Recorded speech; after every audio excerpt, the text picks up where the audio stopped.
Everybody, hope you all are fine. Open your English translation book at page number 61.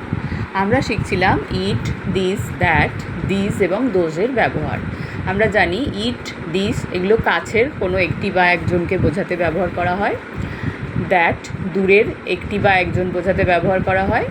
This অনেকগুলো কাছের জিনিস বোঝাতে ব্যবহার করা হয়। আর দোজ অনেকগুলো দূরের জিনিস বোঝাতে ব্যবহার করা হয়। অর্থাৎ ইট আর দিস হচ্ছে ইহা বা এটি, দ্যাট হচ্ছে ওটি, দিস হচ্ছে এইগুলি, আর দোজ হচ্ছে ওইগুলি। সাধারণত এগুলোই আমরা এইভাবে বুঝিয়ে থাকি।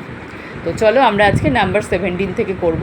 16টা তোমরা বাদ দিয়ে দেবে, এটা পাস্ট ফর্ম আছে, তোমাদের এখন শেখার দরকার নেই, বড় হলে শিখবে। 17 কি আছে? এই পেয়ালাগুলি হয় সাদা। এই পেয়ালাগুলি, এই অর্থাৎ কাছে আছে জিনিসগুলো, আর গুলি মানে অনেকগুলো জিনিস, তাহলে দিস ব্যবহার করব, THESE, দিস। এই পেয়ালাগুলি ইংরাজি হচ্ছে কাপস। পেয়ালা মানে কাপ, অনেকগুলো কাপস হবে। This cups are white. আর কেন হলো? অনেকগুলো কাপ বলে, প্লুরাল নাম্বার আছে বলে। This cups are white. এইগুলি কালো জামা, তাহলে এটাও দিস হবে। দিস আর ব্ল্যাক ড্রেসেস বা ব্ল্যাক শার্টস। ওইগুলি হয় আমাদের ক্ষেত। ক্ষেত ইংরাজি হচ্ছে ফিল্ড বা এগ্রিকালচারাল ল্যান্ড, যেখানে চাষবাস হয়। ওইগুলি তার মানে দূরে আছে, তাহলে দোজ হবে। Those are our field or agricultural lands. এইটি হয় আমাদের খেলার মাঠ।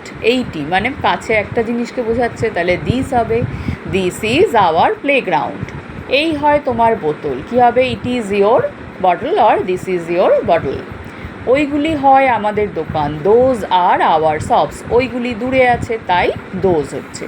তাহলে এগুলো তোমরা সুন্দর করে তোমাদের বইতে পেন্সিল দিয়ে লিখে ফেলবে, আর এই ধরনের বাক্য তোমরা নিজেরাও ভেবে সেগুলো ইংলিশে বলার চেষ্টা করবে। কোথাও বোঝার সমস্যা হলে ক্লাসে জেনে নেবে। সবাই ভালো থাকবে, বাই।